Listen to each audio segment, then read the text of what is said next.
Hey, this is Montel Williams, and you're watching Bring the Pain Sports. Whew. Had so many times during the season where guys, would drop out a couple games or injuries or whatnot. So we never really got a rhythm to catch a run, for the season.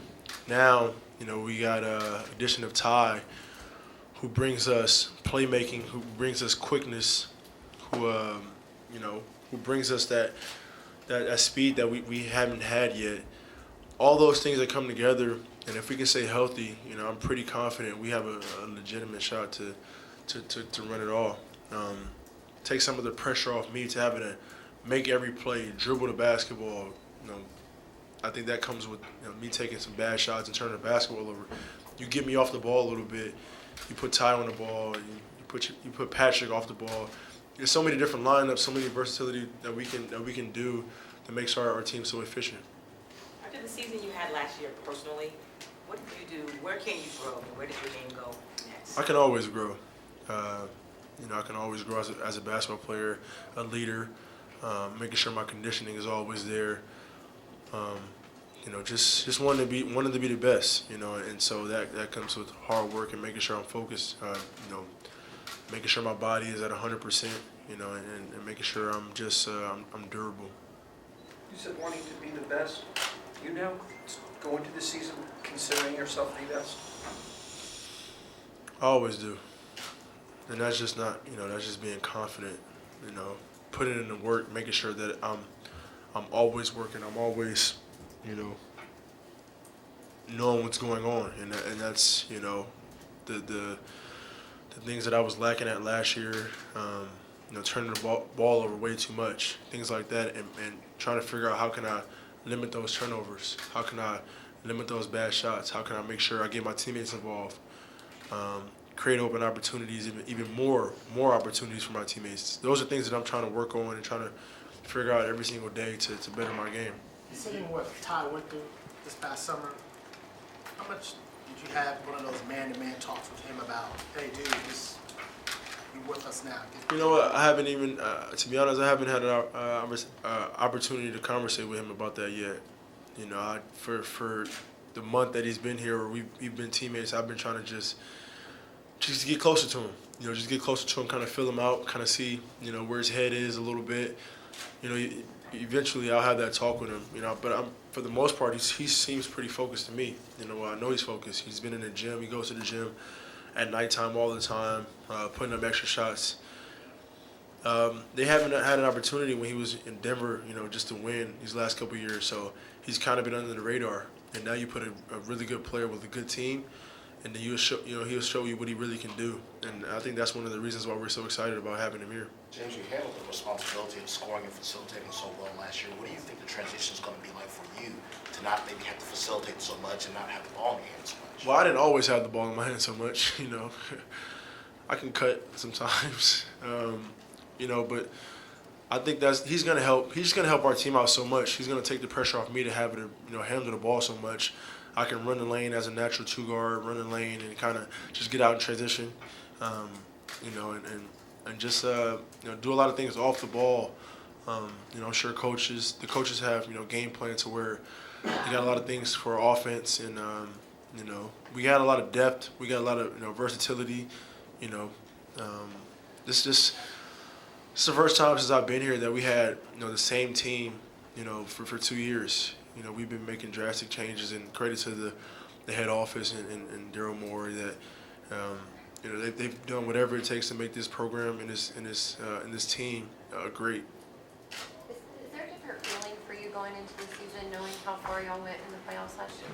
Yeah, I think the guys, not only myself and Dwight, but the guys are confident. Obviously, Trevor, Jet, Brew, they've been there before, so they know what it takes to get there. But you got guys like Clint Capella, who's a rookie, who got a lot of playing time in the regular season and in the postseason, in the Western Conference Finals. So guys like that, you give them confidence. They go in the summertime, want to work, want to be better. And then the next year they come in and you just see a whole different demeanor about them. They're confident, they're smiling, they're working hard. That right there brings the energy to our team to where you got 15 guys at any given night. Coach can call their number and they'll be ready to go. James, you talked about for you individually, you've always thought of yourself as the best, and that's just no other way about it. But as a team, it hasn't always been that way. You haven't always been on a team where you started season championship was on the table. Describe the different level of thought process or the confidence of the team that nothing short of a championship, I mean, would satisfy you this year, obviously. It's a humbling and it's a confident feeling. You know, we're humble about it. You know, we obviously, it's just not handed to you. You got a lot of work that you have to put in to build to that point. But like I said, we have the same team from last year with the addition of some really good pieces. And so you put that together. I think for this training camp, we got to focus on making sure we're together no matter what. You know, there's going to be some tough times in the season where we might, a couple guys might get injured or, a couple games we might lose in a row. But no matter what, we got to know that the overall goal is to win and to win the championship. And, we got to figure ways to get over that hump or those humps that we might go through in the season as quick as possible. There's a lot of confidence, and coaches have been working extremely hard this summer on our offense and defense, schemes and whatnot. So I think tomorrow is the beginning of, something special for here in Houston. Jim, there's a lot of attention on you personally in the offseason with the shoe deal and some of your personal life stuff. How do you deal with that attention? Do you like it? How do you feel about that kind of stuff? It comes with the package. It comes with it. I just take it for what it is. Try not to get too overwhelmed about it. Stay humble, pray about it, and just continue to be me. That's all I can be. And, just know what got me here. That's the work. That's being a genuine, nice, loving guy, and just continue to live. Do you enjoy, you've gotten to the point now, like we talked about this in the playoffs, everywhere you go, people are wearing the beard, your jersey sales are up. Has this journey been fun for you to just kind of see your brand grow and grow each year and kind of see, I think the beard is still sort of the thing that you see the most, but just to see how fans are interacting with you now? Yeah, it's pretty dope to me. It's just, it's growing, like you said, every single year, but it's credit to, what we built here in Houston, the winning ways. Credit to my teammates, coaches, the front office for helping me, brand myself and just put myself in a position to be successful. None of this would be, where I wouldn't be where I am if it wasn't for, Tad Brown and the front office and the guys and how they just approach everyday life. It's fun. It's fun to be here in Houston. It's fun to come to work every single day with these guys and get better and work. And that's what motivates me. That's what keeps me going every single day. That's why I think all of us are so happy to be back and be back here in the locker room. Do you ever get tired of seeing people wearing those fake beards? They do it for the Astros now too. It's just kind of. No, it's the way of life now. I'm sure some of the guys in here wish they had beards. They don't have to tell me. They don't have to say it, but I know in their mind they're wishing it. But it's still funny. Like even I walk around and even people that don't even know my name, they just know the beard in their face. They're like, hey, that's that. And I'm like, I just keep walking, just smiling. It's pretty funny though, but it's like it's reality and it's a blessing. It's an honor, and I'm humbled just to be able to approach in the way I do. Along those lines, No, I was actually really impressed. That was the first time I got to see his beard in person, and they said he do a lot of grooming tips and things like that, but it's pretty impressive. Has the shoe deal settled in yet? The enormity of it? Have you tried to grasp what that is and all that kind of stuff?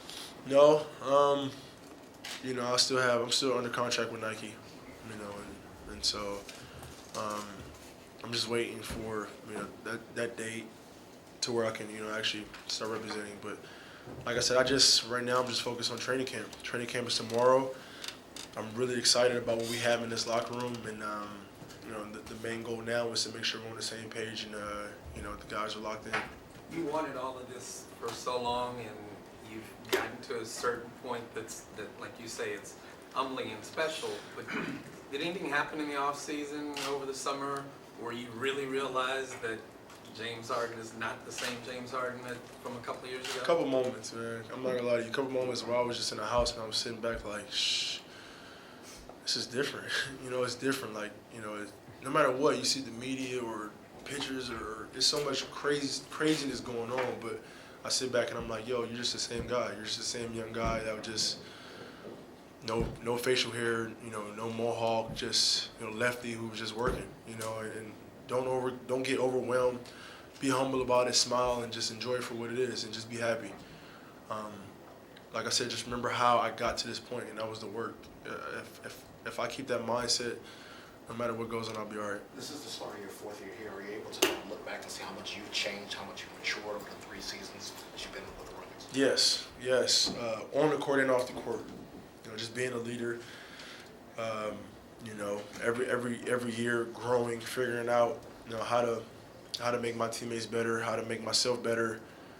Hearing all the things and knowing all the things that I wasn't good at or I'm not good at now, and trying to get better at them, trying to improve them. It's fun. It's a grind. It's a process. But the more you work at it, the more you want to be great at it. The better off you'll be, and the sooner it'll happen. I'm just excited to be here in Houston and to be a part of this great organization. What was it like throwing out that first pitch the other day? Did you practice that before you went out there? I didn't practice. I tried to warm up late, but it didn't happen. But I tried to throw a sinker. I didn't know it's pretty far. It's pretty far, but it was a ball. I'm not gonna lie, it was a ball. I'm not gonna sit here and tell you guys it was a strike.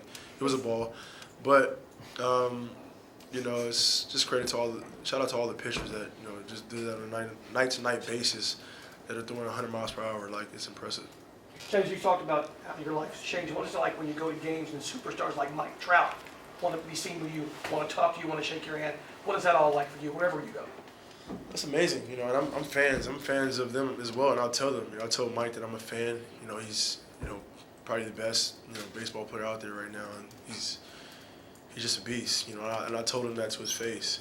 I'm a fan, and like I said, it humbles me as well just to be able to meet other athletes, other people that are doing a really good job or really successful in what they're doing, and for me to be able to tell them that I'm a fan and I appreciate the work that they're doing, it's just great to be around. What about the responsibility now that as you've learned to grow with it, the bigger you get, the more responsibility, being a role model and all that stuff? What is all that like for you? It's great. I love being a role model to the kids, interacting with the kids, just making my impact on life, standing for something and just going my way about it, not really caring about what other people think, and just making sure I'm doing the right things at the right time. You say you've grown a lot off the court. Could you share an example of something that you do now that you didn't used to do, or that you used to do that you wouldn't do now? Yeah, just obviously just being a leader off the court as well. Just being a role model, for my nephews, my mom. It's my 7th year. I'm not a rookie anymore, so just trying to be more business minded. Trying to invest and grow. Trying to find different companies or build my own business up, brand myself. Things that I wasn't really thinking about when I was a rookie or younger, and so it's all fun. And the only thing I can do is just smile about it, pray about it, and just be happy. Thank you. Appreciate it.